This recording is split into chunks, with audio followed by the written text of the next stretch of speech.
Praise Lord, जय मसीह की। मैं संजय मौर्य आज आपसे चर्चा करना चाहता हूँ भजन संहिता 91 अध्याय से।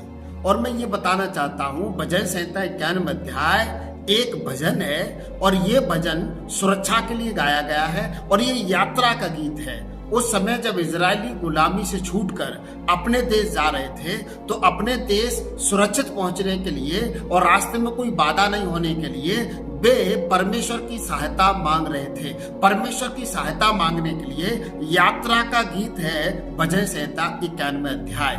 और मैं आपके लिए पढ़ करके मैं आज आपको इस वचन के द्वारा मोटिवेट करना चाहता हूँ। लिखा है, जो परम प्रधान के छाए हुए स्थान में बैठा रहे वो सर्वशक्तिमान की छाया में ठिकाना पाएगा। परमेश्वर का ये वचन वायदा करता है, यदि आप परमेश्वर के छाए हुए स्थान में बैठे रहेंगे तो आप उसकी छाया में ठिकाना पाएंगे प्रभु यीशु मसीह के नाम से। ये वचन इस बात का प्रॉमिस करता है, वायदा करता है कि खुदा के लोग जो खुदा के चरणों में बैठते हैं, जो ईश्वर की इबादत करते हैं, जो परमेश्वर के भवन में छाए हुए स्थान में ईश्वर के छाए हुए स्थान में बैठते हैं, इबादत करते हैं, प्रार्थना करते हैं, उन्हें परमेश्वर अपनी छाया में जगह देगा, उन्हें परमेश्वर अपनी उपस्थिति में जगह देंगे प्रभु यीशु मसीह के नाम से।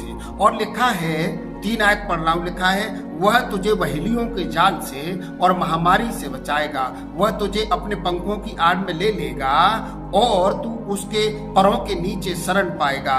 उसकी सच्चाई तेरे लिए ढाल और झिलम ठहरेगी। तू ना रात के भय से डरेगा और न उस तीर से जो दिन को उजाड़ता है, न उस मरी से जो अंधेरे में फैलती है और न उस महारोग से जो दिन दोपहरी में उजाड़ता है। मेरे प्रियो, इजरायलियों ने जब ये भजन गाया था, इजरायलियों ने इस भजन के रूप में ईश्वर से प्रार्थना की थी कि हे प्रभु, इस रास्ते में तू हमें रात को बचाना, रात के भय से बचाना, रात की विपत्तियों से बचाना, दिन की धूप से बचाना। क्योंकि इजरायली जिस मार्ग से होकर जा रहे थे वो मरुस्थल का मार्ग था। उस मार्ग में पेड़ नहीं थे क्योंकि रेगिस्तान था और रात को जहरीले कीड़े निकलते थे। इस कारण से वे ये कह रहे हैं कि प्रभु हमें दिन को उस बीमारी से, दिन को उस धूप से बचाएगा, रात को उस मरी से बचाएगा, रात को उस संकट से बचाएगा। और उस समय जो डाकू होते थे, लुटेरे होते थे, उनसे भी रक्षा चाहिए थी। इसलिए इजरायलियों ने अपनी रक्षा के लिए, अपनी सुरक्षा के लिए ये भजन गाया है। और मैं आगे पढ़ रहा हूँ, लिखा है 9 आयत में, हे परमेश्वर, तू मेरा शरण स्थान ठहरा है, तूने जो परम प्रधान को अपना धाम मान लिया है, इसलिए कोई विपत्ति तुझ पर ना पड़ेगी, ना कोई दुख तेरे डेरे के निकट आएगा, क्योंकि वह अपने दूतों को तेरे निमित्त आज्ञा देगा कि जहां कहीं तू जाए वे तेरी रक्षा करें। परमेश्वर वचन साफ शब्दों में कहता है, क्योंकि तूने जो परम प्रधान को अपना धाम मान लिया है, इसलिए वो तुझको छुड़ाएगा, इसलिए वो तेरी रक्षा करेगा, वो तेरे साथ रहेगा, वो अपने दूतों को तेरी रक्षा के लिए तेरे साथ भेजेगा और जहां कहीं तू जाएगा स्वर्गदूत, परमेश्वर के दूत तेरी रक्षा करेंगे। मेरे प्रियो, ये समय जो पेंडेमिक का है, ये समय जो बड़ी दुख, बड़ी पीड़ाओं का है, ये समय जो कोरोना की वजह से देश जो बुरे हालातों से होकर गुजर रहा है, मैं आपके ढांढस के लिए, मैं आपके इंकरेजमेंट के लिए आपको बताना चाहता हूं, आपको डरने की जरूरत नहीं है, आपको घबराने की जरूरत नहीं है, क्योंकि आपका खुदा, आपका परमेश्वर बचा सकता है, छुड़ा सकता है और आपकी यात्रा में आपके साथ रह सकता है प्रभु यीशु मसीह के नाम से। उसके स्वर्गदूत मेरे और आपकी रक्षा करते हैं। बस मुझे और आपको करना ये है कि हम अपनी रक्षा के लिए ईश्वर पर ईमान रखना है, उससे प्रार्थना करना है।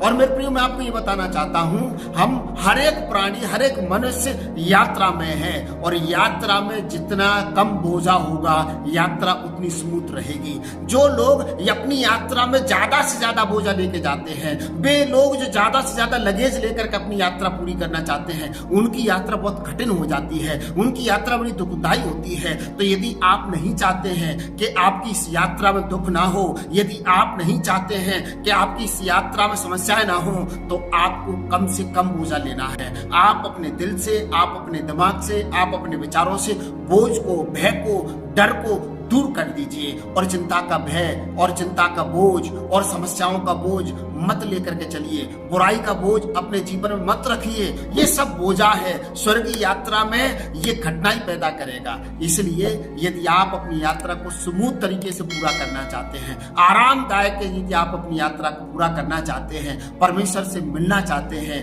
तो आपको अपने जीवन से बोझाओं को, अपने जीवन से उस लगेज को दूर करना पड़ेगा जो सांसारिक है, जो सांसारिकता है, जो बुराई है, जो बुराई से उत्पन्न होने वाली बातें हैं, जो चिड़न है, जो ईर्षा है, जो बैरभाव है, ये सब बोझा है।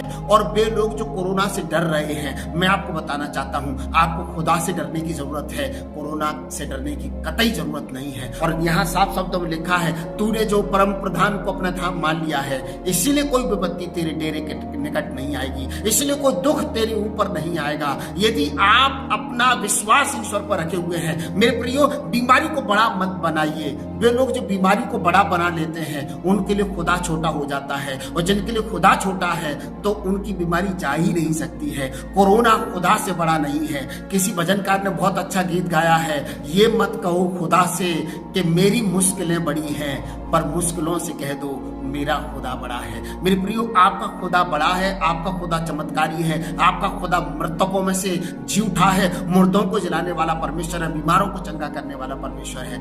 बस आप उसके वादों पर ईमान रखिए, उससे प्रार्थना करिए, उससे सहायता मांगिए, वो आपको बचाएगा, वो आपको छुड़ाएगा प्रभु यीशु मसीह के नाम से। और मैं आपके लिए आगे पढ़ना चाहता हूँ, लिखा है 14, 15, 16 लिखा है, उसने जो मुझसे स्नेह किया है इसलिए मैं उसको छुड़ाऊंगा और मैं उसको ऊंचे स्थान पर रखूंगा, क्योंकि उसने मेरे नाम को जान लिया है। मेरे प्रिय, यहाँ परमेश्वर वचन साफ शब्दों में कहता है, तूने, उसने, मतलब तूने जो मुझसे स्नेह किया है। परमेश्वर कहते हैं, यदि आपने अपने खुदा से मोहब्बत की है तो वो कहता है कि वो आपको छुड़ाएगा, वो आपको महामारी से छुड़ाएगा, वो आपको विपत्ति से छुड़ाएगा, वो आपको कर्जे से छुड़ाएगा, वो आपको बंधनों से छुड़ाएगा। शर्त क्या है कि आपको अपने खुदा से मोहब्बत करनी है, आपको दवाइयों से मोहब्बत नहीं करनी है, आपको मोबाइल से, फेसबुक से, सोशल मीडिया से मोहब्बत नहीं करनी है, आपको अपने खुदा से मोहब्बत करनी है। और परमेश्वर का वचन वायदा करता है 14 आयत में कि इसलिए मैं तुझको छुड़ाऊंगा क्योंकि तूने मुझसे स्नेह किया है। वो आपको छुड़ाएगा, वो आपको बचाएगा।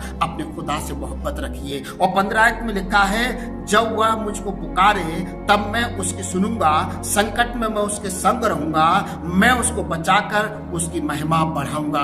परमेश्वर वचन वायदा करता है, जब आप उसको पुकारेंगे, जब आप अपने खुदा को पुकारेंगे, जब आप अपने खुदा से सहायता मांगेंगे, वो आपको सहायता करेगा प्रभु यीशु मसीह के नाम से, क्योंकि वो वायदा करता है। परमेश्वर का वचन वायदा करता है। इसलिए मेरे प्रियो, इस समय में आप अपने देश के लिए खुदा को पुकारिए, अपने लोगों के लिए, अपने प्रियजनों के लिए खुदा को पुकारिए, उनकी चंगाई के लिए खुदा को पुकारिए, क्योंकि परमेश्वर वायदा करते हैं, तू जब मुझे पुकारेगा मैं तुझे छुड़ाऊंगा, मैं तुझे बचाऊंगा, मैं तेरी सुनूंगा, मैं तुझे उत्तर दूंगा। परमेश्वर वचन वायदा करता है। और लास्ट आयत में परमेश्वर ऐसे वायदा करते हैं, मैं उसको दीर्घायु से तृप्त करूंगा और अपने किए हुए उद्धार का दर्शन दिखाऊंगा। मेरे प्रियो, यदि आप बीमार हैं, किसी बीमारी से होकर गुजर रहे हैं, या फिर आपको कोई वायरस लगा हुआ है, मैं आपको इंकरेज करना चाहता हूं, ये परमेश्वर का वचन मुझसे और आपसे वायदा करता है। परमेश्वर मुझसे और आपसे वायदा करते हैं, जमीन आसमान को बनाने वाला खुदा मुझसे और आपसे वादा करते हैं, और वो कहते हैं कि मैं तुझे दीर्घायु से तृप्त करूंगा। बीमारी आपको नाश नहीं कर पाएगी, ये कोरोना वायरस आपको नाश नहीं कर पाएगा, क्योंकि आपका खुदा जो बचाने वाला है, जो जीवन दाता है, वो ये कहता है, मैं तुझे दीर्घायु से तृप्त करूंगा, मैं तुझे अपना उद्धार दिखाऊंगा। इस बीमारी से कह दीजिए, इस संकट से कह दीजिए, मेरा खुदा तुझसे बड़ा है, मेरा खुदा बचाने वाला है, छुड़ाने वाला है, मेरा खुदा प्रार्थना को उत्तर देने वाला है, चंगा करने वाला है, और मेरा खुदा सर्वशक्तिमान है, जो मृतकों में से जी उठा है, जो मृत्यु पे जयवंत है, जो कहता है, ए मृत्यु तेरा डंक कहां रहा। मेरे प्रियो, आपको मृत्यु मार नहीं पाएगी, आपको वायरस हरा नहीं पाएगा, आपको ये समस्याएं हरा नहीं पाएंगी, क्योंकि आपका खुदा, मेरा खुदा हमसे ये वादा करता है कि वो मुझे आपको दीर्घायु से तृप्त करेगा।